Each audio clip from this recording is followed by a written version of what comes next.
Hey guys, Darrell Addison, torpedopot.com. Darrell Addison at torpedopot.com. We're going to give you a quick update overview on all of our torpedo pots. Take a walk through to see what your house should be looking like right about now. Let's start off with the spinach. We have two planters that are full of spinach. We put the seeds in. They went through frost twice. They bounced back, and they look absolutely great. They look absolutely great. Look really, really healthy. We like the colors. This gets the most sun, but I think it's absolutely stunning. It's beautiful. This is what it looks like. I want you to get up front with your food. I want you to see what you're eating. See what you're putting in your mouth. This is our butter crunch lettuce, and you can see, man, I love eating this. It doesn't have much taste to it, butter crunch, but my wife loves it, and she loves the flavor. That's more spinach. I think this is the let the name come back to me. These are long spinach plants. These are very big. What's the Malabar spinach? Yeah, Malabar spinach. Took them a while to come up though, but they came eventually. I wanted it to get a little bit more warm and stuff like that, but they came up. We have our tulips in this planter, and we have our flat parsley in this planter. We already harvested a half a pound from that one planter by itself, from the flat parsley. And let me tell you something, it's beautiful. This beautiful rain just helps it out. Our kale. We're growing 2 containers of kale. We've already cut back on some of those. We thinned it. Now those who are growing microgreens, we should have harvested. We're going to let them stay in here because we cut part of this off, but we're going to let some of the kale continue to grow. And we're going to let them get bigger and bigger and bigger. We continue to feed them. So those who don't do microgreens, then we'll go and we'll thin it out, like we're thinning this out right here, based upon use. Just based upon use. Okay, our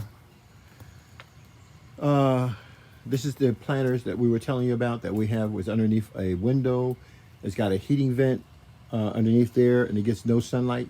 And so this is the worst case scenario for poisoned water from the roof. Where not to do with your plants, do not put them in the corner over here. Now, let's go to the peas.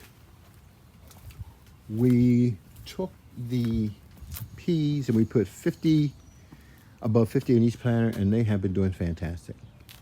Got a potato plant there. She looks so healthy and so strong, doesn't she? Man, that's beautiful. That's absolutely beautiful. Looks great. And then we have our flowers that are in here. Our nasturtium are the flowers that will eventually come out, and they'll turn into a lot of pretty colors. And then we have the, gotta get the name of that, that we buy every once in a year. And we have those in, and they look absolutely beautiful. The flowering plants that are supposed to flower are flowering. We've counted as much as 25 flowers on each plant. So they're flowering and they are taking off. They look absolutely beautiful. I love them very, very much. And then we have our onions here and more of the nasturtium, which is all edible. And our onions, we're gonna probably remove the onions.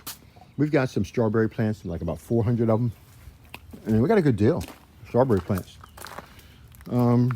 And they cost you about $150 total. Great strawberry. So we have Carolina cucumbers. They're coming up and they're looking fine. We have the watermelon sugar babies, and look at them. They are just bouncing. They are so gorgeous. I love them. We have the onions here, of course. I'll get to you what that plant is. I know exactly what it is, but it's slipping my mind. We have the bush eggplant. They haven't come up yet. We're still looking for them. We have the garlic chives. They haven't come up yet, but trust me, you want this. You want this in your garden. You can't see them now. Halloween radish have just taken off. Then we have peppers. We have sweet peppers here. We have boot peppers, Greek peppers, jalapeno. We have Hungarian in this planter. And you can actually see them starting to come up with the early jalapeno and the red slim cayenne. In this planter last year, we grew, I don't know how many plants, maybe 70 plants. And it yielded well over 100 peppers. So, and then we have more round planters. Our tall planters, our tall torpedo pots are amazing. And we have more of the flat parsley here, and they can kick out a huge volume of food. We have the mint, fresh mint every day. We have greens that you've never seen before. We have red cabbage, green cabbage, celery. Just come pick it out. Come and eat it. Celery, calabari. Red cabbage is absolutely beautiful. I took a crop picking off of it yesterday, but I'm gonna come back and pick some more. Yeah, I don't want it to get thick. Anytime I see yellowing at the bottom of that plant, that means I'm not eating my food. Yeah, just go in and take that yellowing out. Just leaves. Why let them decay? Use them in your foods, juices, whatever you got to do. This is the green cabbage, and she is stunning. Man, like I said, we picked her yesterday, a bag of food with my brother. It was amazing. And we have some more celery. Yeah, I love celery in all of my meals. I use it not just as a herb, but as food. So I was here picking up a meal yesterday, red cabbage. We have the Swiss chard and more Swiss chard. Now this is what should not be done. Never cut your Swiss chard down like that. Only cut the taller leaves. Do you understand? Do not do that. Get the big leaves as you need them and pull them off. And that's how you should manage your Swiss chard. Red cabbage, and then we have some calabari, and then we have some flat parsley. We have more Swiss chard. Aren't you beautiful?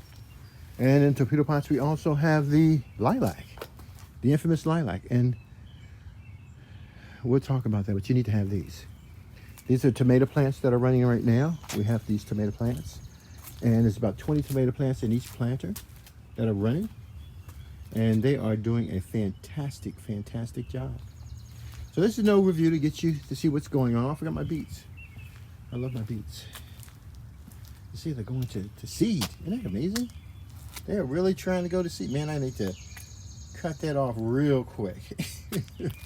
No going to seed. Don't push anything to seed. Matter of fact, I need to cut them off and eat them. I think I'll eat some tonight. And the seeds are delicious, guys. Anytime you see edible food, that you can reach out and get the bulbs before they turn into flowers, before they start seeding. Get them and eat them. They are so tender and they are so nutritious. To me, is the best part of the plant, because that's where the energy is pushed out at. In that part of the plant, the energy is pushed out. And that plant will die, but those seeds will carry on. And that's why that is so precious, and that's why that's so important. Talk to you guys later. Bye-bye.